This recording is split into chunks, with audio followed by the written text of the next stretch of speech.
Justin, gusto pala makausap ng mami mo. I'm sorry, Justine. Aalis na ako. Wait. Ang susunod na programa ay rated PG.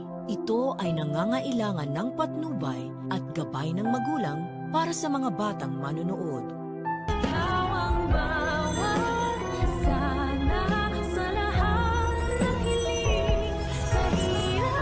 Nandyan pa si Sir Pepe. Gagaling siya.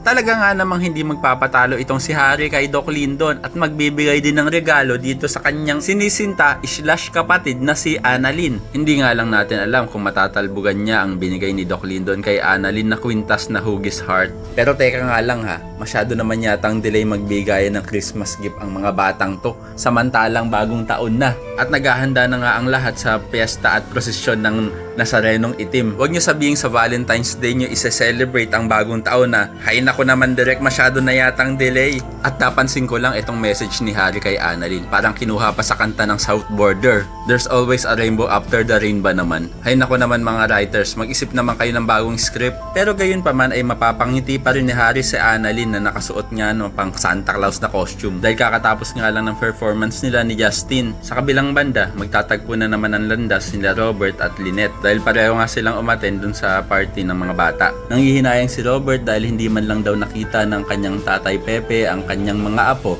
na sila Justin at Annalyn na magkasama. Pero ang paalala ni Lynette kay Robert na hindi pa naman daw patay si Lolo Pepe, kaya naman may pag-asa pa rin makita niya ang kanyang mga apo. Pero parang nawawala ng pag-asa itong si Robert at sasabihin niya kung paano daw kung hindi na magising ang kanyang tatay. Samantala, nang makita naman ni Justin ang kanyang nanay Giselle dun sa venue ay parang papaalisin niya pa ito.